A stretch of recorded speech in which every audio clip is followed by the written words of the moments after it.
اور دوستو، ہم سب دنیا میں آئے ہیں مرنے کے لیے۔ ایک وقت آئے گا کہ ہم دنیا چھوڑ کر کے چلے جائیں گے۔ ہمارے بڑے بھی ہمارے درمیان سے چلے گئے۔ ہمارے گھر میں بہت سارے ہمارے رشتہ دار تھے۔ ہم سے پہلے ہمارے باپ تھے، ان سے پہلے دادا تھے، ان سے پہلے پردادا تھے۔ وہ سارے کے سارے اپنا اپنا وقت جب آیا تو دنیا چھوڑ کر کے اللہ کے بلاوے پر لبیک کہا اور اپنے اصلی ٹھکانے کی طرف چلے گئے۔ ایک وقت ایسا بھی آئے گا کہ ہمارا بھی بلاوا آئے گا، ہم بھی یہ دنیا کو چھوڑ دیں گے، یہ کاروبار کو، یہ بنگلے کو، یہ بلڈنگ کو، یہ محلات کو، یہ ہماری موٹریں، یہ ہماری کاریں، یہ ہماری کارخانے، اور یہ سارے رشتہ دار یہاں کے یہاں رہ جائیں گے، اور ہم بھی اللہ کے بلاوے کو لبیک کہیں گے اور اللہ کے پاس چلے جائیں گے۔ تو مرنا ہم سب کو یقینی ہے، اس میں کوئی شک کی بات نہیں۔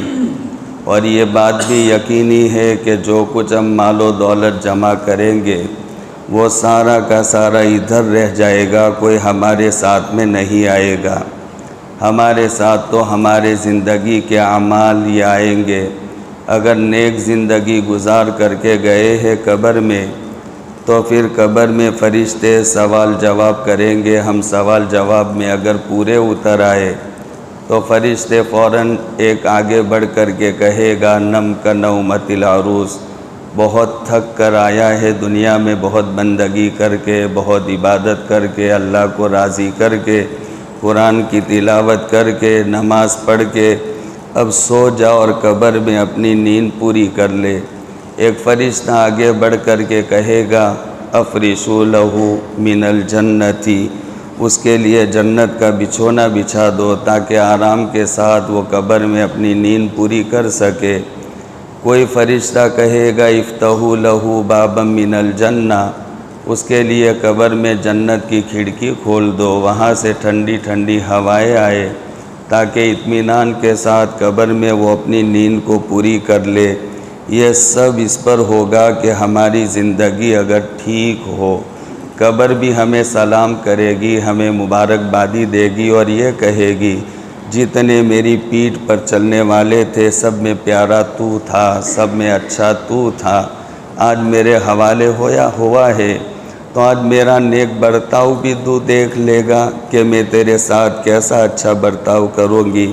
اگر کوئی کافر اور فاجر آدمی مرتا تو منکر نکیر اس کے پاس آتے ہیں اور سوال کرتے، من ربک، تو حدیث پاک میں ہے وہ جواب دیتا، ہاں ہاں لا ادری، ہاں ہاں لا ادری۔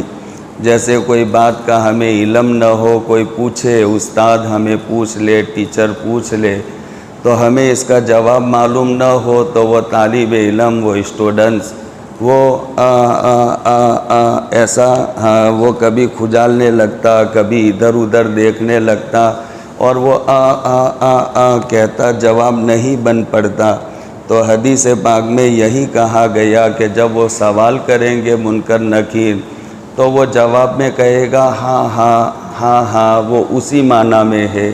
جیسے جواب نہ بن پڑے تو وہ سامنے والا کہتا ہے، اسی طرح وہ کافر فاجر کہے گا، ہاں ہاں لا ادری انا اقول ما یقول الناس، مجھے تو کچھ پتہ نہیں، میں دنیا میں ایسے زندگی گزارتا تھا، ایسے بولا کرتا تھا جیسے عام لوگ دنیا میں زندگی گزارتے تھے۔ تو اصل تو وہ ٹھکانہ پھر قبر اس کے ساتھ جو برتاؤ کرے گی، قبر کہے گی کہ اب تو میری پیٹھ پر چلنے والوں میں بڑا بدترین اور برا تھا، میرے حوالے ہوا ہے، تو اب میرا سلوک، میرا برتاؤ بھی تو دیکھ لے گا۔ پھر قبر بھیجتی ہے، فرشتے آتے ہیں، اس کی پٹائی کرتے ہیں، وہ چیختا چلاتا ہے۔ حدیث پاک میں ہے کہ مشرق یعنی سورج چمکنے کی جگہ سے مغرب سورج کے غروب ہونے کی جگہ کے درمیان جتنی مخلوقات ہے انسان اور جناتوں کے علاوہ، وہ ساری مخلوقات اس کی چیخ و پکار کو سنتی ہے۔ اتنا وہ چیختا ہے، اتنا وہ چلاتا ہے، اصل راحت وہاں کی ہے، اصل عذاب جو ہوگا، مشکلیں تکلیفیں وہ وہاں کی۔ دنیا میں راحتیں ہو تو وہ بھی ہنگامی اور عارضی ہے، دنیا میں اگر تکلیفیں بھی ہو تو وہ بھی ہنگامی اور عارضی ہے، بلکہ دنیا میں اگر کچھ حالات آ جائے، بیماریاں آ جائے، پریشانیاں آ جائے تو وہ ایمان والے کے درجات کی ترقی کے لیے، اس لیے کوئی بیمار کی عیادت کے لیے ہم جائیں تو سنت طریقہ جو بیان کیا گیا کہ وہ بیمار کے پاس بیٹھا جائے اور اس کے سینے پر ہاتھ رکھا جائے اور سینے پر ہاتھ رکھ کر کے اس کو تسلی کی بات کہتے ہوئے یہ دعا پڑھی جائے، لا بأس طہور انشاءاللہ تعالی۔ کتنی پیاری دعا ہے۔ یہ بیماری میں پکڑے گئے، جھکڑے گئے، لیکن کوئی ٹینشن کی بات نہیں، یہ بیماری تمہارے پچھلی زندگی کے گناہوں کو صاف کرنے کے لیے آئی ہے۔ چند دن تک بیمار رہو گے لیکن گناہوں سے تم صاف ہو جاؤ گے، دھل جاؤ گے، پاک ہو جاؤ گے۔ لہذا یہ بیماریاں اور حالات یہ ہنگامی اور اس میں ایمان والوں کے لیے تو فائدے ہی فائدے ہیں، اس لیے اصل زندگی مرنے کے بعد کی زندگی شروع ہوگی۔ یہ دنیا اور یہ چمک دمک یہ ہمیں چھوڑ کر کے جانا ہے۔ جب یہ بات طے ہے کہ ہمیں دنیا کی زندگی چھوڑنی ہے تو دنیا میں ہمیں دو قسم کے کام کر لینے چاہیے۔ میں حدیث کی روشنی میں آپ کو بات بتاؤں گا، دو قسم کے کام کر لینے چاہیے۔ ایک تو حدیث سے ایسا ہمیں سمجھ میں آتا کہ زندگی میں کبھی کوئی ایسا پرائیویٹ عمل کر لینا چاہیے کہ جو عمل ہم جانتے ہو اور ہمارے اللہ جانتے ہو، اس کے علاوہ دوسرا وہ کوئی عمل نہ جانتا ہو۔ ایسے مخصوص ہمارے میں سے سب کے پاس کوئی ایک دو عمل ایسے ہونے چاہیے کہ اس کا علم ہمیں ہو اور اللہ تبارک و تعالیٰ کو ہو۔ اس لیے کہ حدیث پاک میں بنو اسرائیل کا چند لوگوں کا واقعہ فضائل اعمال میں بھی بیان کیا گیا۔ وہ سفر میں جا رہے تھے، زوروں کی بارش ہونے لگی، ایک پہاڑ کے کھو میں وہ چھپ گئے اور بارش کی وجہ سے اوپر سے ایک بہت بڑی پہاڑ کی چٹان، بڑا پہاڑ کا پتھر گرا اور جہاں کھو کا منہ تھا وہاں پر آ کر کے لاک ہو گیا۔ اب وہ اندر بند ہو گئے، اتنے بڑے بھاری پتھر کو کیسے ہٹائے؟ اب اسی میں سارے لوگ مشورہ کرنے لگے، مشورہ کرتے فیصلہ ہوا ہر ایک آدمی دعا کرے اپنے اس عمل کا وسیلہ، عمل کو وسیلہ بنا کر جو زندگی میں اس نے صرف اللہ کے لیے کیا ہو۔ چنانچہ تینوں نے دعا کی، ایسا ہر ایک کے پاس ایک ایک عمل تھا، اس عمل کے وسیلے سے دعا کرنا شروع کر دیا۔ اللہ پاک نے وہ پہاڑ کی چٹان کو ہٹاتے ہٹاتے اتنی ہٹا لی کہ وہ آسانی کے ساتھ وہ پہاڑ کی کھو میں سے باہر آ گئے۔ اس سے سمجھ میں آتا ہے کہ ہم سب کو زندگی میں کچھ ایسے مخصوص پرائیویٹ عمل کرنے چاہیے، کسی بیوہ کی خدمت کر لینی چاہیے، کسی غریب کے اسکول کی فیس دے دینی چاہیے، کوئی پڑھنے والے حافظ ہونے والے بچے کا خرچہ صرفہ برداشت کر لینا چاہیے، کوئی بیمار اس کا علاج کر دینا چاہیے۔ اور ہم جانتے ہو اور اللہ جانتے ہو، امام زین العابدین رضی اللہ تعالیٰ عنہ یہ تو اللہ کے نبی علیہ السلام کے گھرانے کے چشم و چراغ تھے، ہمارے آنکھوں کے نور تھے، ہمارے سر کے تاج تھے امام زین العابدین رضی اللہ تعالیٰ عنہ۔ جب ان کا انتقال ہو گیا اور مدینہ منورہ میں ان کا جب جنازہ چلا تو پھر 2-3 دنوں کے اندر مدینہ منورہ میں 100 گھر ایسے نکلے کہ جن 100 گھروں میں فاقے شروع ہو گئے۔ تب پتہ چلا کہ یہ اللہ کے نبی علیہ السلام کے گھرانے کا ایک پھول اور ایک چشم و چراغ یہ 100 گھروں کی کفالت کیا کرتا تھا۔ اور کمال کی بات یہ ہے کہ ان گھر والوں کو بھی پتہ نہیں تھا کہ یہ راشن کہاں سے آ رہا ہے، یہ راشن کہاں سے آ رہا، تیل کا ڈبہ کہاں سے آ رہا، سبزی ترکاری کہاں سے آ رہی، وہ گھر کے لوگوں کو بھی پتہ نہیں تھا۔ ان کا جنازہ اٹھا تب پتہ چلا کہ یہ اتنے گھروں کی کفالت اور ان کے اتنے گھروں میں خرچے کو وہ برداشت کیا کرتے تھے۔ امام ابو حنیفہ علیہ رحمہ ایک طرف بہت بڑے امام تھے، اس کے ساتھ ساتھ امام ابو حنیفہ علیہ رحمہ بہت بڑے مالدار بھی تھے۔ ان کے سوانے میں ایسا لکھا ہے کہ ان کے کاروبار کی 18 جگہ پر ایجنسیاں چلتی تھی، ایک ایک گاہک ہزاروں دراہم کا سودا کرتا تھا، اور عجیب تجارت کرتے تھے امام ابو حنیفہ علیہ رحمہ کہ بغیر بولے ہوئے ہزاروں کا سودا ہو جاتا۔ امام ابو حنیفہ علیہ رحمہ گاہکوں کے پیچھے اپنا وقت ضائع نہیں کرتے تھے، ایک مخصوص ریٹ لکھا ہوا رہتا تھا، جو چیز کی تجارت کرتے تھے، کپڑوں کی تھان کے تھان ہوتے، وہ گاہک آتا، کپڑا دیکھتا اور وہ تھان پر قیمت دیکھتا، پسند آتا تو وہ قیمت گن کر کے رکھ دیتا، کپڑا لے کر چلا جاتا۔ امام ابو حنیفہ علیہ رحمہ اپنے کام میں مشغول رہا کرتے تھے، اس سے بولتے اور بات نہیں کرتے تھے، اور وہ گاہک آ کر کے اپنے اعتبار سے کپڑا لیا اور پیسے دیے اور روانہ ہو گیا۔ اتنے بڑے امام تھے اور مالدار بھی تھے، 50 علماء کرام ایسے امام ابو حنیفہ علیہ رحمہ نے رکھے تھے کہ وہ 50 علماء کرام کا ہر مہینہ پیمنٹ ان کے گھر پہنچ جاتا تھا، اور ان کو کہا تھا کہ تمہیں کہیں جانے کی اور پڑھانے کی ضرورت نہیں، اپنے اپنے گھروں میں رہو، کتابوں کا مطالعہ کرو، مسائل کو سیکھو، پڑھو، جب ضرورت پڑے گی تو ہم تمہیں بلا لیں گے، کسی مسئلے کی ضرورت پڑے گی، میٹنگ کرنے کی بعض مرتبہ مسائل میں ضرورت پڑتی، اس کو سیمینار، فقہی سیمینار کہتے، تو میں ضرورت پڑے گی تو آپ لوگوں کو بلا لوں گا۔ تو وہ 50 علماء کرام کی تنخواہ دیا کرتے تھے، ہر مہینہ ان کے گھر پہنچ جاتے ہیں، اور عید کا چاند ہونے سے پہلے بغداد میں جتنی بیوائیں ہوتی، جتنے یتیم ہوتے، جتنے کمزور ہوتے، جتنے لاچار ہوتے، جتنے مجبور ہوتے، سب کے گھروں میں امام ابو حنیفہ علیہ رحمہ کی طرف سے عید منانے کا انتظام کر لیا جاتا، سب کے گھروں میں وہاں پر جو ضرورت کی چیزیں ہوتی وہ پہنچا دیتے تھے امام ابو حنیفہ علیہ رحمہ۔ یہ کچھ کام ہے کرنے کے زندگی میں، پرائیویٹ کام کہ ہم جانتے ہو اور اللہ تبارک و تعالی جانتے ہو، یہی کام ہمارے لیے آخرت میں کبھی نجات کا ذریعہ بن جائے۔ ایک تو یہ کام کرنے کا کہ ہم سب کو کوئی پرائیویٹ اور مخصوص ایسا عمل کرنے کا، جب کوئی ایسا آڑا وقت آ جائے، کوئی ایسی مصیبت آ جائے، اللہ کے حضور ہاتھ جوڑ کر کے بیٹھ جائے اور اللہ کے سامنے وہ عمل کا واسطہ دے کر کے دعا کرے۔ حدیث یہ کہتی ہے کہ اللہ پاک اس وسیلے سے دعا کو قبول کرتے۔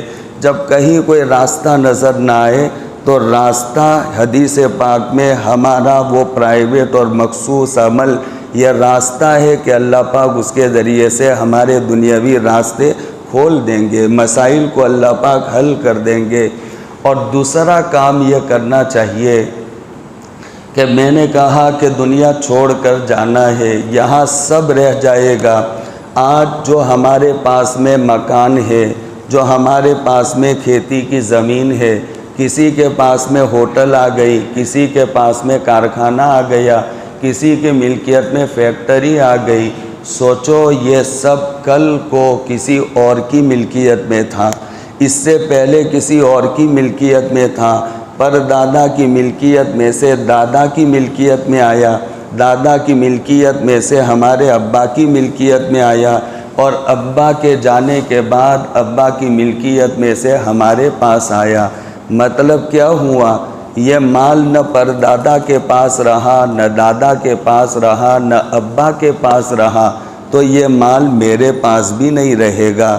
وہ وقت آئے گا کہ یہ مال میرے وارثوں کے درمیان میں تقسیم کر دیا جائے گا، اس کا بٹوارہ ہو جائے گا۔ لہذا وہ مال ہمارا وہ ہے جو حدیث پاک میں کہا گیا، جو تم نے اللہ کی بینک میں جمع کروا لیا، ریزرو بنا لیا، جو تم نے اپنے اوپر خرچ کر لیا، تو وہ مال تو تمہارا ہے، اور جو مال تمہارے پاس رہ جائے گا وہ تمہارا نہیں ہے، وہ کسی اور کا مال ہے۔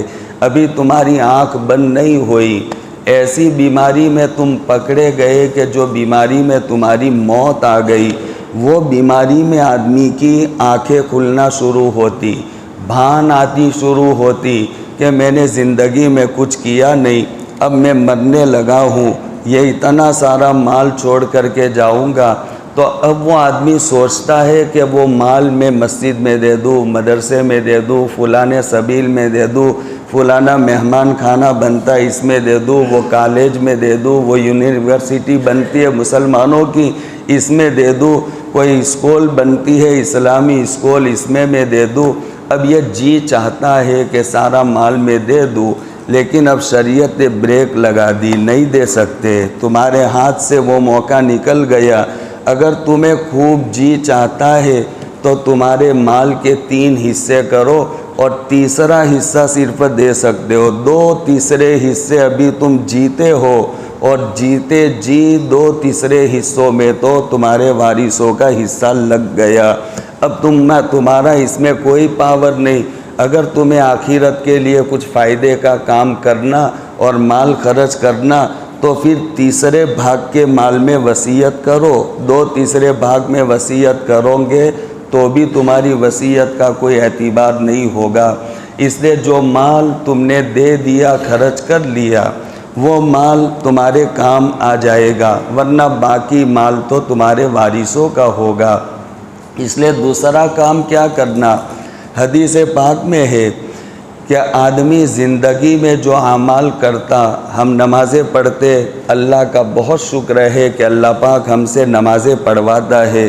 اللہ کبھی توفیق دیتا ہے تو ہم قرآن کی تلاوت کرتے، کچھ معمولات پڑھ لیتے، تو اللہ کی توفیق سے ہم جو کام کرتے، نماز پڑھتے، روزے رکھے، ہم نے تراویح پڑھی، قرآن کی تلاوت کرتے، کبھی اللہ کے سامنے مناجات اور دعا کرتے، کبھی صدقہ کرتے، کبھی زکوٰۃ نکالتے، کبھی ہم نے حج پڑھ لیا، قربانی کے دنوں میں قربانی دے دی، تو وہ اعمال تم زندگی میں کرتے تھے تو اس کا ثواب تمہارے نامہ اعمال میں لکھا جاتا تھا۔ نماز پڑھی تو اس کا بدلہ لکھا جائے گا، روزہ رکھا تو اس کی نیکی لکھی جائے گی، حج کیا تو اس کا ثواب لکھا جائے گا، اور تم نے دوسرا نیک کام کیا تو وہ نیک کام پر کیا اجر ملے گا، وہ اجر کو لکھا جائے گا۔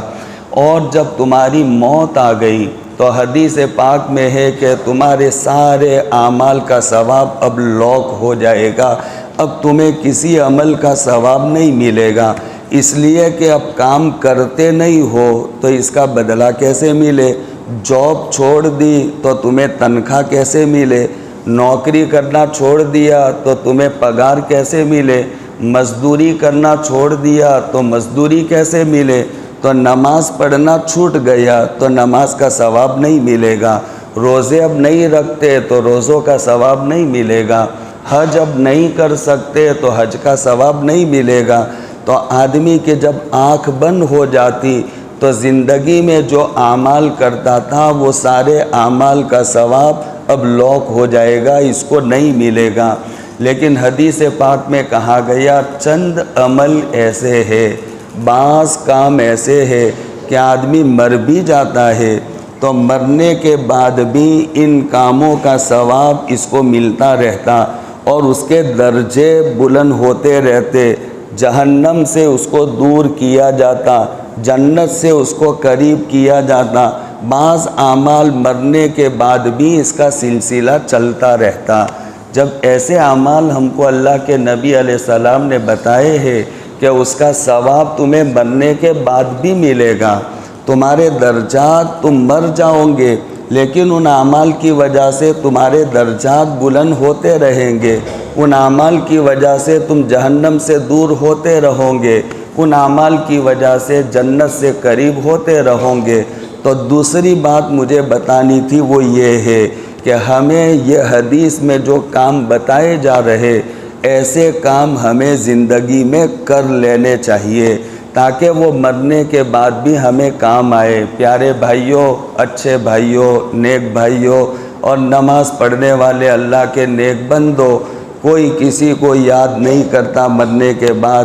میں اپنے بارے میں سوچوں، میں کتنی مرتبہ میرے باپ کے مزار پر میں گیا ہوں، میری ماں مر گئی جس نے میرے لیے سب کچھ قربان کیا تھا، بیچاری تھک کر کے سوکھ کر کے ایک لکڑی کی طرح ہو گئی تھی، لیکن وہ میری ماں کی قبر پر میں کتنی مرتبہ گیا، کتنی مرتبہ جا کر میں نے فاتحہ پڑھا، میں نے کتنی مرتبہ میری ماں کو اپنی دعا میں یاد کیا، اپنے رشتہ داروں کو میں نے اپنے دعا میں یاد کیا۔ ہم سب دیکھ لیں، ہم نے ہماری ماں باپ کو یاد نہیں کیا تو پھر ہمارے ساتھ بھی ایسا ہی معاملہ ہوگا، مر جائیں گے، قبر میں اکیلے سوئیں گے، ہمیں کوئی یاد کرنے والا نہیں ہے۔ اس لیے ایسے کام کر کے جائے ہم دنیا میں سے کہ وہ کام کا بدلہ ہمیں مرنے کے بعد بھی ملتا رہے، اس کا ثواب ہمیں پہنچتا رہے، ہمارے درجات بلند ہوتے رہے۔ آقا صلی اللہ تعالیٰ علیہ وآلہ وسلم نے ارشاد فرمایا، اذا مات ابن آدم انقطع عنہ عملہ الا من ثلاث، من صدقۃ جاریۃ او علم ينتفع به او ولد صالح یدعو له۔ یہ ابو داؤد شریف کی روایت ہے۔ آقا بیان فرماتے کہ جب آدمی مر جاتا تو مرنے کے ساتھ اس کے زندگی کے سارے اعمال بند ہو جاتے، اب اس کا ثواب نہیں ملے گا، مگر 3 کام ایسے ہیں کہ مر جائے گا، قبر میں چلا جائے گا، قبر میں سڑ جائے گا، لیکن ان کاموں کا بدلہ اور ثواب اس کو مرنے کے بعد بھی پہنچتا رہے گا۔ وہ کاموں میں سے پہلا کام آقا نے بتایا صدقۃ جاریۃ، ایسا صدقہ کر لو جو صدقہ چلنے والا ہو، جو صدقہ ختم ہو جانے والا نہ ہو، باقی رہنے والا صدقہ ہو۔ ایک حدیث پاک میں پھر وہ صدقہ جاریہ کی تفصیل میں بتایا ہے کہ وہ صدقہ جو باقی رہنے والا، اور مسجدن بنا، کسی نے مسجد بنا لی تو جب تک یہ مسجد رہے گی، اللہ کا گھر، اللہ کے بندے آئیں گے، نماز پڑھیں گے، بندگی کریں گے، تو مسجد میں جتنا حصہ لیا ہوگا قیامت تک کے لیے مسجد ہے، تو یہ آدمی مر کر جائے گا لیکن اس کا ثواب اس کو پہنچتا رہے گا۔ اسی لیے ایک حدیث پاک میں کہا گیا، من بنا للہ مسجدن کمفحص قطات بن اللہ لہ بیتن فی الجنت۔ یہ حدیث کا مطلب یہ ہے کہ جو قطات پرندے کے گھونسلے کے مانند مسجد بنائے گا، قطات پرندہ ہے، قطات جو اپنے پروں کو پھڑ پھڑا کر کے مٹی میں جگہ بنا کر اسی جگہ پر انڈے رکھتا ہے، تو وہ مٹی میں پروں کو پھڑ پھڑا کر اتنا ایریا بنائے گا۔ تو حدیث یہ کہہ رہی ہے جو اتنی مسجد بنائے گا، تو اتنی مسجد میں تو سر بھی نہیں رکھا جا سکتا۔ یہ حدیث پاک کا مطلب یہ ہوگا کہ جو مسجد قطات پرندے کے گھونسلے کے مانند بنائے، یعنی مسجد میں جتنا ہو سکے اتنا حصہ لے۔ اگر اس کے پاس حیثیت ہے تو پانی کی لائن کر دے، اس کے پاس اتنی حیثیت ہے تو 2-4 سیمنٹ کی تھیلی دے دے۔ یہ مطلب ہے کمفحص قطات کا، ہو سکے اتنا مسجد میں حصہ لے لو، تو اس کے بدلے میں بن اللہ لہ بیتن فی الجنت، اتنا حصہ لینے کے بدلے میں اللہ پاک جنت میں ایک عالی شان محل بنا دیں گے، عالی شان محل۔ تو یہ صدقہ جاریہ کی مثال میں ایک تو یہ بتایا، اور ایک بتایا او بیتن لابن السبیل، مسافروں کے لیے کسی نے مہمان کھانا بنا دیا۔ حدیث میں یہ کہا کسی نے سبیل بنا دی، پرب بنا دیا، مہمان آتے جاتے ہیں یہاں سے مسافر، لہذا مسافروں کو پانی کی ضرورت پڑتی تو وہاں سبیل بنا دی۔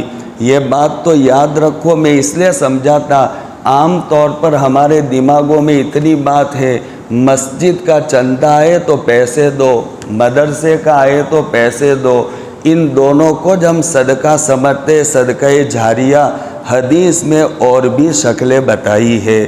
مسافروں کے لیے مہمان کھانا بنا دو، آنے جانے والوں کے لیے پانی کا انتظام کر دو، یہ بھی صدقہ جاریہ ہے۔ مسجد بنتی ہے تو اس میں حصہ لے لو، مدرسہ بنتا ہے تو اس میں حصہ لے لو۔ لہذا یہ صدقہ جاریہ جب تک یہ چلتا رہے گا تو ہم مر جائیں گے لیکن اس عمل کی وجہ سے ہمارے درجات بلند ہوتے رہیں گے، ثواب ہمیں پہنچتا رہے گا۔ ابھی جو موجودہ ماحول ہے، موجودہ حالات ہے، ان حالات کو حدیث کی روشنی میں یہ کہا جا سکتا ہے ایمان سوز حالات۔ ایمان سوز حالات کا مطلب کیا؟ یہ فارسی جملہ ہے، ایمان عربی جملہ ہے، سوز فارسی جملہ ہے۔ ایمان سوز حالات یعنی ایمان کو جلا دینے والے حالات، ایمان کو چھین دینے والے حالات، ایمان کو لوٹ لینے والے حالات۔ ابھی جو ماحول چل رہا، اللہ کے نبی علیہ الصلوۃ والسلام نے بھی بیان فرمایا تھا، ایک زمانہ آئے گا یصبح مؤمنا ویمسی کافرا ویمسی مؤمنا ویصبح کافرا، صبح میں ایمان اور شام ہوتے ہوتے کفر میں داخل ہو جائے گا۔ اور ایسا آج ہم اپنے نظروں کے سامنے دیکھ رہے کہ صبح میں ایمان کی حالت میں ہو اور شام ہوتے ہوتے وہ ہماری بیٹی یا ہماری بہن 4 بجے عورت سے یہ خبر آتی کہ اس نے دھرم پریورتن کر لیا۔ صبح میں تو کلمہ پڑھتے ہوئے، صبح میں آمینہ نام کے ساتھ اپنے ابا اماں کے گھر میں اور ایمانی اور اسلامی بول کے ساتھ اس نے آنکھ کھولی تھی گھر میں، لیکن 3-4 بجے ہوتے ہوتے وہ ایمان سے نکل جاتی ہے۔ یصبح مؤمنا ویمسی کافرا، ایسا ماحول بنایا جا رہا کہ مسلمان اپنے اسلام پر جمے نہ رہے، ٹکے نہ رہے۔ اسی کو میرے آقا صلی اللہ تعالیٰ علیہ وآلہ وسلم نے بیان فرمایا، وہ زمانہ دور نہیں آئے گا کہ اس زمانے میں ایمان پر، دین پر، اسلام پر، ایمانیات پر جمنا ایسا ہوگا کہ اپنی مٹھی میں انگارہ لے لینا۔ کوئی ہے مرد مجاہد، مرد میدان کہ جلتے انگارے کو پکڑ لے؟ کوئی ایسا مائکہ لال نہیں کہ جو جلتے انگارے کو پکڑ لے، بلکہ جلتے گرم پانی کی بھاپ سے بھی وہ بھاگتا ہے، تو جلتا انگارہ اپنے ہاتھ میں کیسے پکڑے؟ آقا نے فرمایا ایسے ایسے حالات آئیں گے کہ ان حالات کے اندر یہ لباس میں رہنا، یہ چہرے مہرے کے ساتھ رہنا، عورتوں کا نقاب اور پردے کے ساتھ میں رہنا، اسٹیشنوں پر تمہارے لیے نمازوں کا پڑھنا، ہوائی اڈوں پر تمہارے لیے اللہ کی بندگی کرنا، یہ اتنا کٹھن کام ہو جائے گا جتنا کہ اپنے ہاتھ میں انگارے کو لینا۔ اب جو میں نے مثالیں جس انداز سے بیان کی، آپ کو سمجھ میں آ گیا کہ وہ حالات شروع ہے کہ نہیں ہے۔ بلکہ آج میں بہت سی جماعتوں کو، تمہاری مجادر کی ایک جماعت کو، امیر صاحب کو میں نے یہ اطلاع بھیجی تھی، چھاپی گاؤں میں ریلوے اسٹیشن کی مسجد میں وہ جماعت تھی، وہ 2 ساتھی میں سپر الیکٹرک میں بیٹھا تھا تو وہ کچھ سامان لینے آئے، میں نے خیر خبر پوچھی اور پھر میں نے کہا امیر صاحب کون ہے؟ تو بتایا میں نہیں جانتا تھا، لیکن میں نے کہا ان کو سلام کہنا، دعا کی درخواست کی میں نے، اور میں نے کہا کہ ایک یہ بات امیر صاحب کو کہہ دینا کہ ساتھیوں کو ہدایت کرے، اگر ٹرین میں نماز پڑھنے سے کوئی مسئلہ پیش آتا ہو تو ساتھی نماز نہ پڑھے، نماز کو چھوڑ دے، اور وہ نماز قضا کرنے کا گناہ نہیں ہوگا، اس لیے کہ نماز پڑھ کر کے جان کو جوخم میں ڈالنا یہ شریعت اس کی اجازت نہیں دیتی۔ لہذا اس لیے اگر ایسا موقع ہو، اب اسٹیشنوں پر نماز پڑھے تو ہمارے اوپر ریٹ داخل ہو جاتی، ہوائی اڈوں پر نماز پڑھے، کھلے راستے پر نماز پڑھے تو نماز نہیں پڑھ سکتے۔ کیسا ماحول بنایا جا رہا ہے، ایمان والوں کے لیے زمین کو تنگ کیا جا رہا ہے کہ ہم آزادی کے ساتھ گھوم نہیں سکتے، ہماری ماں بہنیں آزادی کے ساتھ کسی کالج میں، کسی اسکول میں داخلہ نہیں لے سکتی، ان کو وہاں سے روکنے کا ایک ہتھیار فارمولہ یہ تم حجاب اتار کر آؤ، حجاب اتار دیا تو اب سروں پر سے 2 پٹا اتار کر کے آؤ، اب 2 پٹا اتار دیا تو اب کہا جائے گا کہ اب تمہارا یہ لباس اتنا ہاف کر کے آؤ۔ کیا میں اپنی بچی کو ننگی کر کے پڑھاؤں گا؟ میں اپنی بچی کے ایمان کو بیچ کر کے پڑھاؤں گا؟ میں اپنی بچی کے اعمال کو ختم کر کے پڑھاؤں گا؟ یہ ماحول بنایا جا رہا ہے چاروں طرف سے ماحول۔ ایسے ماحول میں اگر کوئی اللہ کا بندہ مرد میدان کھڑا ہو جاتا اور وہ ہمارے مسلمان بچوں کی دنیاوی اور عصری تعلیم کے لیے کوئی فکر کرتا تو میری ایک ناقص رائے، ناقص خیال، بلکہ پکی بات ہے، سچی بات ہے کہ میں سمجھتا ہوں کہ آج ہمارے بچوں کے ایمان کی سلامتی، ہمارے بچوں کے اسلام کی حفاظت یہ ہماری اسلامی اسکولوں میں ہے۔ اب بھی میں نماز پڑھی یہاں مکی مسجد میں عصر کی نماز کے بعد میں 2-4 ساتھی مجھے ملے، کبھی میں جاتا رہتا ہوں جمعہ میں تو لوگ پہچانتے، بیچارے محبت کرتے، تو ایک نوجوان اسٹوڈنٹس میرے پاس آیا، میں پڑھ رہا تھا، قرآن کی تلاوت کر رہا تھا عصر کے بعد، تو وہ آیا بیٹھ گیا، پھر ملاقات کی اور کہا کہ ایک بات پوچھ سکتا ہوں؟ میں نے کہا پوچھو بیٹا، کیا مسئلہ؟ اس نے کہا ہمارے پروفیسر صاحب یہ ہم پر دباؤ ڈالتے ہیں کہ تم عورتیں، لڑکے اور لڑکیاں سب برابر ہے، یہ لڑکے الگ لڑکیاں الگ، یہ نہیں چلے گا، سب ملے جھلے رہو، اور تم ان سے بولو، تم ان سے بولو، اور ہمیں کام ایسا سونپا جاتا کہ ہم مجبور ہے کہ ہم لڑکیوں سے بات کریں۔ وہ فکر مند تھا، اس کے چہرے پر اللہ کے نبی علیہ السلام کی سنت بھی تھی، لہذا وہ فکر کے ساتھ پوچھ رہا تھا کہ مفتی صاحب کیا کرنا چاہیے؟ اب یہ ماحول ہے، خیر میں نے اس کو سمجھایا کہ تمہیں کیا کرنا چاہیے، تو اب اس سے آپ انداز لگاؤ کہ ابھی کیسا ماحول بنایا جا رہا۔ ان اسکولوں میں ہمارے بچوں کو پڑھانا ان کے ایمان کو دشمنوں کے حوالے کرنے کے برابر ہے، ہماری بچیوں کو پڑھانا ان کو ارتداد کے حوالے کرنے کے برابر ہے۔ لہذا اس لیے اگر کوئی اللہ کا بندہ آج کے ایسے پرفتن دور میں کھڑا ہوتا کہ وہ اسلامی اسکول قائم کرے تاکہ امت محمدیہ کے بچے اور بچیاں یہاں پر صحیح عقائد کے ساتھ، اسلام اور ایمان کی حفاظت کے ساتھ اور پردہ کی رعایت کے ساتھ یہاں پر تعلیم حاصل کرے، تو میری نظر میں آج ایک ادارہ اور ایک دارالعلوم کی بنیاد ڈالنے کے برابر ہے۔ ہاں، ایک دارالعلوم کی اور ایک مدرسے کی اگر بنیاد ڈالی جائے تو اس سے مقصود بھی کیا ہوتا؟ وہاں پر اسلامیات کو پڑھایا جائے گا، ایمانیات کو پڑھایا جائے گا تاکہ اسلام اور دین محفوظ رہے، باقی رہے۔ لہذا اب بہت سارے ایسے ادارے بن گئے، بہت سارے ایسے بڑے بڑے دارالعلوم بن گئے، اب حکومت ہمیں مجبور کر رہی ہے۔ دیکھیے ایسا نصاب آنے کو ہے، بلکہ عملی طور پر آ بھی گیا۔ اب یہ میرا پوتا ہے 5 سال کا، اب یہ پوتا اور میرے نواسے جو 5-6 سال کے، 4 سال کے، اب وہ KG میں جا رہے، ابھی ان کو دفتر بولنے نہیں آتا۔ اب 3 سال کا بچہ بچی ہو جائے تو اب اسکول میں چلے جاؤ، اور 18 سال تک تعلیم دینا اس کو ضروری ہوگا۔ 18 سال تک اگر یہ فرض اور یہ نافذ کر دیا قانون تو بڑا مسئلہ ہو جائے گا۔ اب وہ سوچو 4تھے سال سے بچہ ہمارے ہاتھ سے گیا، 18 سال تک اب وہ اسکول کے حوالے اور تعلیم پڑھنا فرض ہے، ضروری ہے، پڑھنا ہی پڑے گا۔ تو پھر وہ قرآن کب پڑھے گا؟ وہ اسلامی تعلیم کو کب پڑھے گا؟ بیشتی زیور کے مسائل کو میری بچیاں کب پڑھے گی؟ لہذا ایک ایسا زبردست یہ حملہ ہے، زبردست، اور جب کبھی بھی کسی جگہ پر لوگوں کو ایمان سے ہٹایا گیا ہے تو وہ عصری اور دنیاوی تعلیم کے ذریعے سے ان پر حملہ کیا گیا، اسکولوں کے ذریعے سے حملہ کیا گیا، وہ ماحول بنایا جا رہا۔ اس لیے آج ضرورت ہے ایسے اسکولوں کے قائم کرنے کی، ایسے اسلامی اسکولوں کی بنیاد ڈالنے کی کہ جس میں ہمارے بچے اور بچیاں ایمان اور اسلام کی حفاظت کے ساتھ عصری تعلیم پڑھے۔ دیکھو بچوں کی تربیت کرنا یہ میری ذمہ داری ہے۔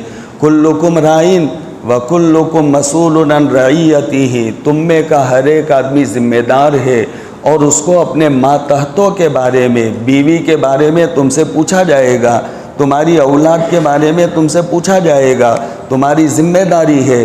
لہذا تم نے اپنی اولاد کو کیسی تربیت دی، تو یہ اپنے میں سے ہر ایک کی اولاد کے بارے میں ہم سے سوال کیا جائے گا، ہر ایک ذمہ دار ہے۔ اور اولاد کو جو تربیت دی جاتی ہے، تربیت یہ آنے والے زمانے کا جیسا تقاضا ہے اس تقاضے کے مطابق اپنی اولاد کو تربیت دی جاتی۔ ایمان اور اسلام کے ساتھ ساتھ اس کو ایسی تمرین، ایسی تدریب، ایسی مشق کہ وہ آنے والے زمانے میں کیسے کیسے حالات سے اس کو مقابلہ کرنا، لہذا اس کی ٹریننگ کے ساتھ میں اس کی تربیت کرنا یہ عقل مندی کی بات ہے۔ لہذا اس کو خالی قرآن پڑھا لیا، خالی اسلام پڑھا لیا تو وہ بھی ضروری ہے اور از حد ضروری، اس میں تو کوئی شک کی بات نہیں۔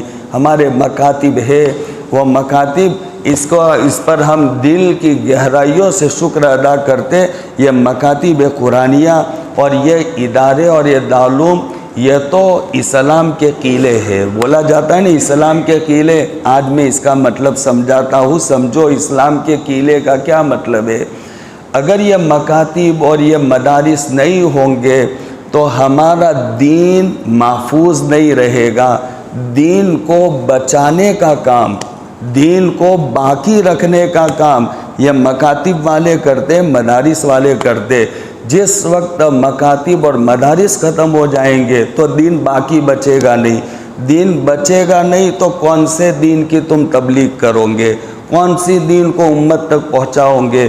بہت بڑا کام، بہت بڑی ذمہ داری یہ تو مکاتب والے اور مدارس والے، لیکن وہ برابر کام ہو رہا۔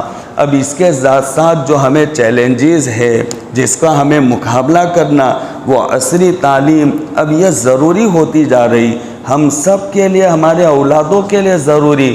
بلکہ ابھی 2 دن پہلے میں نے آپ کے گاؤں کے ایک مولانا سے کہا کہ مولانا کوئی ایسی ترتیب ہے کہ مجھے 10ویں کی سرٹی مل جائے، اگر 10 پاس نہیں ہے اور تم اگر پاسپورٹ بنا کر کہیں سفر کرتے ہو تو تمہارا ایئرپورٹ میں وہ ویلیو نہیں جو 10 پاس والے کا پاسپورٹ ہو اور اس کا جو ویلیو ہوتا۔ لہذا اب ہم بھی سوچتے ہیں بڑی عمر والے کہ ہماری بھی 10ویں کی سرٹی کہیں سے حاصل کر لے، کچھ پڑھے اور امتحان دے دے تاکہ یہ مسئلہ حل ہو جائے۔ اب ایسا ماحول یہ ضروری ہوتا جا رہا، جب اتنا ضروری ہے تو پھر اس کے لیے اگر ہم آج کھڑے نہیں ہوں گے تو پھر یاد رکھنا جو ابھی اعلان میں یہی کہا گیا، ہماری نسلیں یہ ہمارے ہاتھ سے نکل جائے گی۔ ابھی سے ہم ان کو محفوظ کرنے کے، ان کے ایمان اور اسلام کے بچانے کے لیے ایسے اسلامی اسکول اور اسلامی کالج کا ہم نے فکر نہیں کیا تو ہماری آنے والی پیڑھیاں یہ ہمارے ہاتھ سے نکل جائے گی۔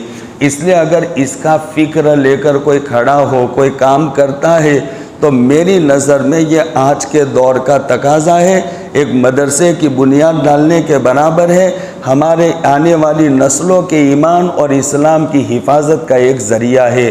لہذا بے شک بے شک بے شک اس میں کوئی شک کی گنجائش نہیں، یہ صدقہ جاریہ ہے، صدقہ جاریہ ہے، صدقہ جاریہ ہے۔ جو حدیث پاک میں کہا گیا کہ اذا مات ابن آدم انقطع عنہ عملہ الا من ثلاث، کہ جب ابن آدم مر جاتا تو اعمال سارے ختم، لیکن اگر صدقہ جاریہ چھوڑ کر کے جائے گا تو اس کے قبر میں اس کو ثواب پہنچتا رہے گا۔ تو مسجد میں آپ نے مال لگایا، ثواب ملے گا، مدرسے میں مال لگایا، ثواب ملے گا، اگر اسکول میں مال لگایا تو بھی ثواب ملے گا۔ اسکول کی زمین خریدی جا رہی ہے اور اس میں اگر مال لگایا آج کے دور میں تو یہ بھی صدقہ جاریہ۔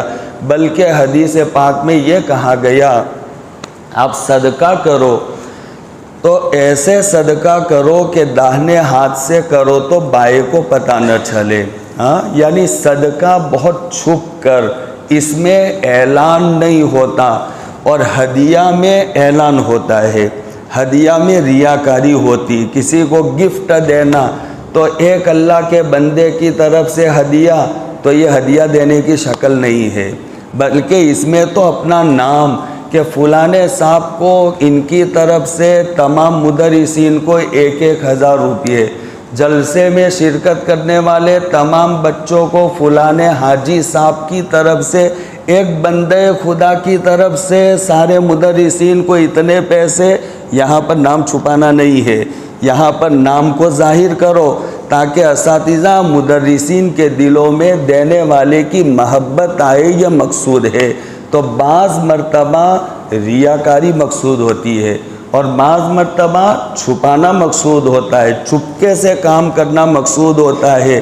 تو صدقے میں کہا گیا چپکے سے صدقہ کیا کرو، اور ہدیہ اگر دینا ہو تو نام کے ساتھ، ہاں فلانے صاحب نے، تاکہ پتہ چلے فلانے صاحب کی محبت دل میں آئے۔ اور حدیث میں تحادو تحابو، ہدیہ دو ایک دوسرے کو، اس سے تمہاری آپس میں دلوں میں محبتیں بڑھے گی، حسد کٹے گا، دشمنی چھوٹے گی، اور آپس کی نفرتیں ختم ہو جائے گی، اور تم بھائی بھائی بن جاؤ گے، محبتیں تمہاری ایک دوسرے کے دلوں میں بیٹھ جائے گی۔ لہذا اب یہ کب ہوگا؟ جبکہ پتہ چلے کہ فلانے صاحب نے ہدیہ دیا، تو وہاں تو نام مقصود ہے۔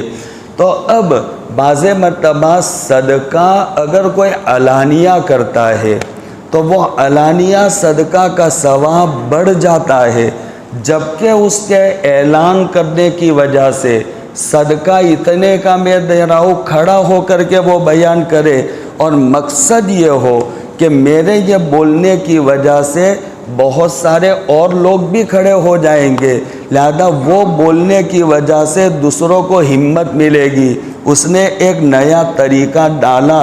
تو یہ جو مجمع میں کھڑا ہو کر کہے گا میری طرف سے 500 روپے صدقہ، 5000 روپیہ صدقہ، 50,000 روپیہ صدقہ، تاکہ دوسروں کو صدقہ دینے کی ترغیب ہو، ان کو شوق ملے، تو اب یہ جو علل اعلان صدقہ کرے گا اس کا بھاؤ بڑھ جائے گا، اس کا ثواب اس کو زیادہ ملے گا، یہ تشکیل ہو جائے گی، دوسروں کو وہ کام کرنے کی ایک دعوت ہو جائے گی۔ لہذا اس لیے یہ صدقہ جاریہ میں داخل ہے۔ اگر کوئی اسکول میں اپنا پیسہ لگاتا، جب تک یہ باقی رہے گا لہذا وہاں تک ثواب ملتا رہے گا، بلکہ جیسا تقاضا ہو اس تقاضے کے مطابق کام کرنے سے بھاؤ بڑھ جاتا۔ ابھی ہم اتنے واقعات سنتے، ہماری اتنی ساری بہنیں اور بیٹیاں یہ اسلام کو چھوڑ کر کے چلی گئی، اور یہ ساری اسکولوں کے راستے سے، اور میں نے کہا کہ اگر یہ نصاب فرض کر دیا جائے گا تو مجھے اپنی بچی کو اور اپنی بیٹی کو بھی پڑھانا پڑے گا۔ اگر میں پڑھاؤں گا اور اس ماحول میں، تو کیا گارنٹی کہ میری بچی بھی اپنی پوزیشن پر باقی رہے، کیا گارنٹی؟ اس لیے آج ایمان کے بچانے کا مسئلہ ہے، لہذا یہ ماحول میں اپنی آنے والی نسلوں کے ایمان اور اسلام کے بچانے کا ایک ذریعہ یہ ہے کہ گاؤں گاؤں اور محلہ محلہ میں اگر ضرورت پڑے تو اسلامی اسکول ہونی چاہیے، اپنے عقیدوں کے ساتھ، اپنے ایمانیات کے ساتھ، اپنے اسلام کے ساتھ، اسلامی ماحول میں ہماری بچے یہ عصری تعلیم کو حاصل کرے۔ اس لیے یہ پہلے تو یہ ذمہ داری یہ سمجھ میں آتا ہے نا، یہ ہونا چاہیے بھائی، مجادر والوں کو سمجھ میں آتا ہے نا کہ یہ بنیادی آج ضرورت ہے اور اس کو کرنا چاہیے، اور یہ 2-4 لوگوں کی ذمہ داری نہیں، ہم میں سے ہر ایک کی ذمہ داری ہے۔ ہمارا گاؤں چھوٹا ہے، بہت چھوٹا گاؤں ہے، اس میں اگر یہ کام شروع کیا جائے تو ہمیں وہ پوری کامیابی نہیں مل سکتی، لیکن ہم پھر میترانہ والوں سے، کبھی رسول پور والوں سے اب یہ مل کر کے کہ یہ بچے یہاں سے یہاں، اور اس کے بارے میں مشورہ بھی کیا کہ کیا کرنا چاہیے، تو ایک مولانا جو یہ لائن میں پڑے ہوئے تھے بڑا اچھا مشورہ دیا، آپ قریب کے 2 گاؤں مل جاؤ، ایک گاؤں والا 5ویں تک اسکول کرے اور دوسرا گاؤں والا یہ 6ٹھی سے آگے 10ویں 12ویں تک، تو یہ پوری ان کو بھی سنکھیا ملے، ان کو بھی، اس لیے کہ آمدن کا بھی مسئلہ ہے۔ اب یہ اسکول کالج بنا لے اور پھر اس کے بعد ٹیچر 2 کو پڑھائے گا تو بھی اس کو اتنی تنخواہ دینی ہے، اور 200 کو پڑھائے گا تو بھی اتنی تنخواہ۔ اب یہ کم تعداد، کم بچے، سنکھیا نہیں ہوگی تو آمدنی کم ہوگی، تو اسکول کا نبھانا مشکل ہے۔ تو ہمارے چھوٹے گاؤں والوں کے لیے تو مسائل ہے، لیکن سوچنے پر سبھی مجبور ہے۔ سب جگہ پر یہ ماحول بنا ہوا کہ اب اسلامی اسکولیں ہونی چاہیے، لیکن آپ کا گاؤں، ہمارے گاؤں یہ 6 یا 7 بن سکتے مجادر میں سے، اتنا بڑا گاؤں ہے کہ یہ مجادر کے حصے کیے جائے تو 6 ہمارے گاؤں وجود میں آ جائے، اتنے بڑے گاؤں میں تو کوئی تعداد، کوئی سنکھیا کا کوئی مسئلہ ہی نہیں ہے۔ اس لیے ہم سب کی یہ اجتماعی فکریں ہونی چاہیے کہ ہمارے یہاں پر کوئی اسلامی اسکول ہو۔ ارے ضرورت ہے کہ نہیں ہے بھائی؟ ارے زور سے بولو تو پتہ چلے، ضرورت ہے نا اسلامی اسکول کی؟ ضرورت نہیں بلکہ از حد ضرورت ہے، بہت زیادہ جلدی ایمرجنسی اس کو بنانے کی ضرورت ہے۔ اور اس میں جو حصہ لے گا، میں نے حدیث کی روشنی میں بتایا، یہ حصہ لینے والا وہ صدقہ جاریہ یہ رہے گا۔ میں حدیث پوری سمجھا دوں کہ 3 عمل مرنے کے بعد بھی اس کا ثواب اس کو ملتا رہے گا۔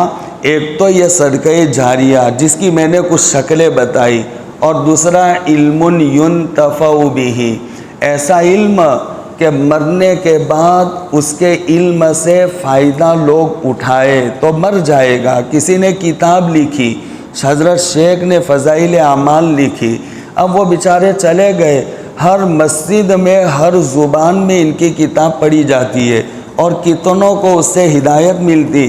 اب یہ کہ علم سے جب تک فائدہ اٹھایا جاتا رہے گا، مفتی کفایت اللہ صاحب دہلوی جو ہندوستان اور انڈیا کے مفتی اعظم تھے، وہ مفتی اعظم تھے کہ ان کو جب پڑھنے کا زمانہ تھا، پڑھنے کے لیے جب وہ چلے تھے تو ایک جولاہا کا وہ بچہ تھے، جولاہا وڑکر کے، کوئی ان کو مدرسے میں داخلہ نہیں دے رہا تھا۔ کس کو پتا تھا کہ اتنا بڑا مفتی بنے گا جو ہمارے ملک کا مفتی اعظم کہلائے گا، کہ مولانا تھانوی علیہ رحمت جیسے بھی ان سے بات کرنے میں ذرا ہچکچائیں گے، اتنا بڑا مفتی بنے گا۔ اب انہوں نے مفتی اعظم بننے کے بعد تعلیم اسلام کتاب کو لکھا۔ اب دنیا کے کسی ملک میں چلے جاؤ تو یہ مفتی کفایت اللہ صاحب کی تعلیم اسلام آپ کو ملے گی ہر زبانوں میں، جیسے فضائل اعمال ملتی۔ اب وہ تو کب سے چلے گئے، لیکن ان کے علم سے فائدہ اٹھایا جاتا۔ جب تک ان کے علم سے فائدہ اٹھایا جاتا رہے گا، مرنے کے بعد اس کا ثواب اس کو ملتا رہے گا۔ یہ پڑھانے والے مدرسین، میرے بھی پڑھاتے پڑھاتے شاید آج 32واں سال یا 33واں سال شروع ہو گیا۔ بہت سی مرتبہ میں اپنے پاس پڑھنے والے میرے بہت جان سے پیارے بچے، ان میں بہت سارے میرے ایسے بھائی ہیں میرے پاس پڑھنے والے، میری اس بات کی وہ گواہی دیں گے۔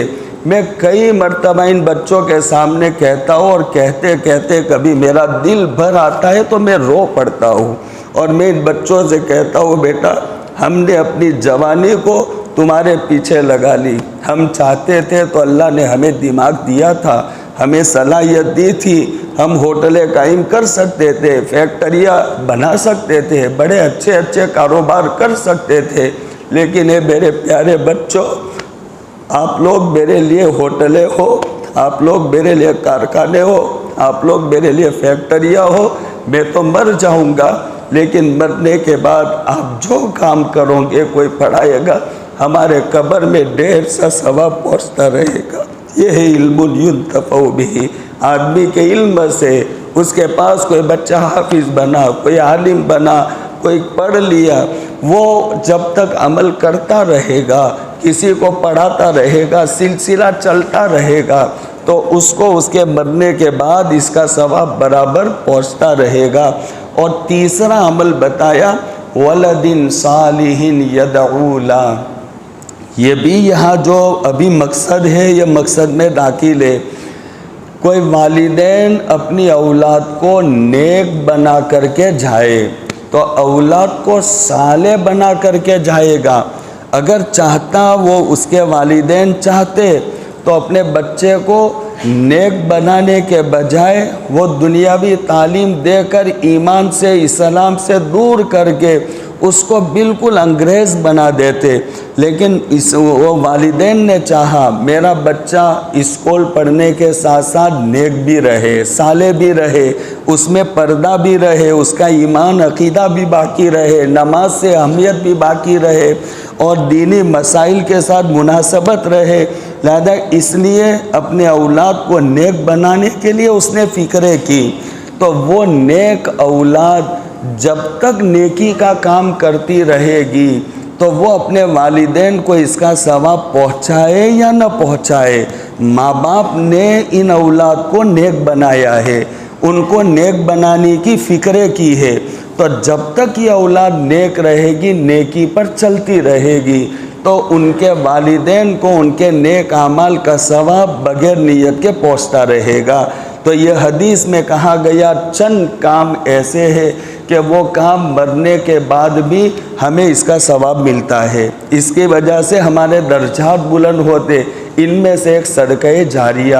اس لیے میرے بھائیوں، اگر اللہ پاک نے ہمیں وسعت دی ہے، کچھ گنجائش دی ہے، تو ایسے موقعوں میں ہمیں بڑھ چڑھ کر کے حصہ لینا چاہیے۔ حضرت عبدالرحمن بن عوف رضی اللہ تعالیٰ عنہ کو اللہ نے بہت دیا تھا، بہت بڑے مالدار تھے، اتنے مالدار تھے کہ وہ مالداری اتنی زیادہ ہو گئی کہ ایک مرتبہ عبدالرحمن بن عوف نے یہ ارادہ کیا کہ اب تو بہت اللہ نے دے دیا، اب مجھے کاروبار نہیں کرنا، تجارت نہیں کرنی مجھے، اور پھر پکا ارادہ کیا ایک دن کہ اب میں اللہ کے نبی علیہ السلام کی مجلس میں رہوں گا، حدیثیں پڑھوں گا، علم سیکھوں گا، اب مجھے کاروبار نہیں کرنا۔ پکا ارادہ کر کے مسجد نبوی میں آئے، بیٹھے، 1 گھنٹہ ہو گیا، 2 گھنٹے ہو گئے، 3-4 گھنٹے ہو گئے، پھر اس کے بعد پیشاب کا تقاضا ہوا۔ سنیے، پیشاب کا تقاضا ہوا تو وہ پیشاب کرنے کے لیے ذرا تھوڑے دور گئے تو سامنے قافلہ ملا، وہ قافلہ سیدھا یہ حضرت عبدالرحمن بن عوف کے سامنے آ گیا اور انہی سے پوچھتا ہے کہ عبدالرحمن بن عوف کو جانتے ہو؟ تو کہا بھائی کیا کام ہے؟ تو کہا یہ ان کا نام سن کر ہم آئے ہیں، یہ سامان تجارت کا لے کر، اور بڑے تاجر ہم نے سنا ہے، لہذا ان کے ہاتھ سامان بیچنا ہے۔ تو حضرت عبدالرحمن بن عوف نے کہا بھائی دیکھیے عبدالرحمن تو میں جو ہوں، لیکن مجھے تمہارا سامان نہیں لینا، بس اب یہ مجھے چھوڑو، مجھے فارغ رکھو، مجھے اب دھندا بندہ نہیں کرنا، میں نے یہ آج ارادہ کیا۔ لیکن وہ قافلہ والے پیچھے پڑ گئے اور کہا نہیں لے لو، تمہارا نام سن کر آئے، یار ہم کیا کریں گے؟ تو نہ لینے کی نیت سے سودا کیا۔ دیکھو اگر تمہیں اپنا سامان دینا ہے تو تم مجھ پر بھروسہ کرتے ہو تو دو، میں ادھار لوں گا، 1 پیسہ نہیں دوں گا۔ تو انہوں نے کہا منظور ہے، سنا تھا بڑے اچھے نیک دیندار تاجر ہے، تو ادھار دوں گا، سامان بیچ کر تمہیں پیمنٹ دوں گا۔ تو وہ قافلہ والے جانتے نہیں تھے، پھر بھی کہا منظور ہے۔ حضرت عبدالرحمن بن عوف نے سامان خریدا اور پھر منادی کرائی، مدینہ والوں نے سنا کہ عبدالرحمن کا سامان آیا تو اہل مدینہ ٹوٹ پڑے، قافلہ والے ابھی پڑے یہاں پر پڑاؤ ڈالے ہوئے، اور ان کے سامنے سارا سامان بک گیا، اور اس میں سے جو موڑی تھی وہ موڑی ان کے حوالے کی، اور جو نفع سونے کی سکوں کی شکل میں جو ملا، ان کے دونوں جیب سونے کے سکوں سے بھر گئے۔ اور روایت میں ایسا ہے کہ جب وہ مسجد نبوی میں واپس آئے تو اپنے دونوں جیب کو یوں ہاتھ سے پکڑے ہوئے تھے، دونوں جیب کو، مال ان کے پیچھے پڑا ہوا تھا۔ حضرت عائشہ صدیقہ عفیفہ کائنات رضی اللہ تعالیٰ عنہا حضرت عبدالرحمن بن عوف کے وفات کے بعد ان کے صاحبزادے سے ملی، تو ان کے صاحبزادے جب سامنے آ گئے تو ہماری ماں کا دل بھر آیا اور ایک دم روتے ہوئے کہنے لگی کہ اللہ تمہارے ابا عبدالرحمن کو جنت کے سلسبیل سے سیراب کرے کہ انہوں نے ہم ماؤں کو اللہ کے نبی علیہ السلام کے جانے کے بعد اتنا دیا کہ ہم کو کسی کا محتاج نہیں چھوڑا، باغات کے باغات دے دیے امہات المومنین کے لیے، لہذا یہ بھی صدقہ ہے، مسجد میں دوں گے صدقہ ہے، مدرسوں میں دوں گے صدقہ ہے۔ جو عبدالرحمن بن عوف نے اللہ کے نبی علیہ السلام کی بیویوں اور ہماری ماؤں کے لیے جو باغ دیا تھا وہ بھی صدقہ ہے، لہذا اس کا ثواب۔ اور ماں نے اپنی زبان سے کہا کہ اللہ ان کو جنت کی سلسبیل اور طرف سے سیراب کرے کہ ہمارے لیے اتنا دے کر کے گئے۔ تو اگر آپ یہ اسکول میں ہاں اگر کوئی فکر کرتے ہم سب کی ذمہ داری ہے، یہ ہم سب کا مشترکہ کام ہے، لیکن اگر کوئی فکریں لے کر کھڑے ہوتے تو ہم سب کا وہ کام کر رہے، وہ احسان مند ہے، وہ فکر مند ہے کہ وہ ہمارا کام لے کر کھڑے ہوئے، اس میں بھی بڑھ چڑھ کر کے حصہ لینا چاہیے۔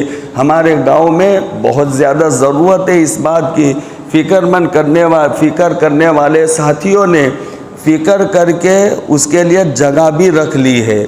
اب یہ جگہ کے پیمنٹ کا مسئلہ ہے، پھر جگہ کے بعد میں پھر اس میں تعمیری کام کا مسئلہ بھی ہے۔ وہ فکر کرنے والوں نے فکریں کر کے اس کے لیے نہ معلوم کہاں مہسانہ تک کوئی زمین کے لیے گئے، ہمیں کچھ پتہ نہیں، وہ ہم سب کی اولاد کے لیے وہ فکریں کر رہے، اور وہ صاحب سے ملے مہسانہ میں جا کر، اس سے ملے، وہ ریلوے والے سے ملے، یہ ساری فکریں وہ کر رہے، اور پھر پورا خاکہ اور تیار کیا گیا۔ اب ہماری بلڈنگ بنے گی تو ایک کمرہ کتنے کا بنے گا؟ تو ایک کمرہ 9 لاکھ کا بنے گا۔ کمرے میں پھر جو بیٹھکیں بنے گی تو ایک بیٹھک ایک اسٹوڈنٹس کے لیے 40,000 کی بنے گی، 2 مشترکہ آمنے سامنے بنے گی 80,000 کی۔ لہذا یہ یہاں تک فکریں تو ہم اپنی سعادت سمجھ کر کے، یہ بہت بڑا کام ہے، یاد رکھنا بہت بڑا کام ہے، بہت بڑا کام، اور آج وقت کا تقاضا اور وقت کی ضرورت ہے۔ ہمارے بچوں کو ارتداد سے بچانے کا ایک بہت بڑا ہتھیار ہے ہماری اسلامی اسکول، لہذا اس لیے اب یہ پوری کارگزاری اب اس کی کیا ہے، یہ نذیر بھائی ہمارے سامنے رکھیں گے، لیکن اس کو برابر سنیں، آپ سمجھیں اس کو، اور سمجھ کر میرا تو دل یہ کہتا ہے کہ یہ بات سمجھنے کے بعد مجمع میں سے جب نذیر بھائی بات سمجھائے اور تشکیل کرے تو یہاں مجمع میں سے کھڑے ہو کر کے کوئی کہے بھائی اس کے لیے میرے لیے ایک کمرہ 9 لاکھ کا میں بناؤں گا، یا کوئی کہے آدھا کمرہ میں بناؤں گا، اپنی حیثیت کے اعتبار سے 2 لاکھ ضائع نہیں جائیں گے۔ دیکھو یہ فرشتوں کی ایک جماعت کو اللہ پاک نے بنایا ہے، بس اچانک میرے دماغ میں یہ حدیث آ گئی، بات پورے کرنے جا رہا تھا۔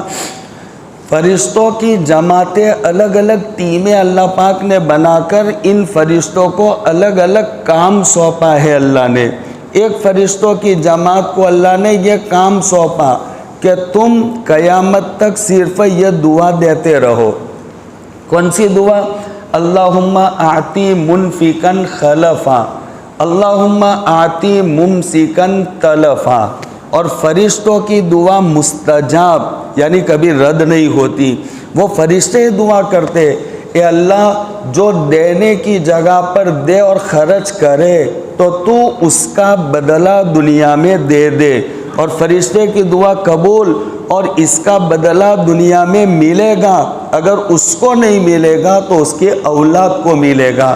قرآن میں بھی ایسے واقعات بیان کیے گئے، لہذا اس کا بدلہ کبھی 7ویں پیڑھی کو ملتا ہے۔ تو آپ اگر خرچ کرو گے، جہاں خرچ کرنے کا موقع، تو فرشتوں کی دعا ہے تمہیں وہ 2 لاکھ 20 لاکھ تمہیں ضرور دنیا میں ملیں گے، اگر تمہیں نہیں تو تمہاری اولاد یا ان کی اولاد کی اولاد کو ملیں گے۔ یہ پکی بات ہے، قرآن حدیث کی روشنی میں یہ سچی اور پکی بات ہے۔ لہذا اس لیے دینے کی جگہ جب آئے تو کنجوس نہ بنو، یہ تو ریزرو، آخر میں ہم ریزرو کرا رہے، جمع کرا رہے، اور نقد فائدہ یہ ہوگا کہ اس کا بدلہ ہمیں 10 گنا دنیا میں ملے گا، 10 گنا دنیا میں ملے گا۔ اکثر آپ یہ واقعہ سنتے ہو، بس وہی واقعہ میں سنا دوں۔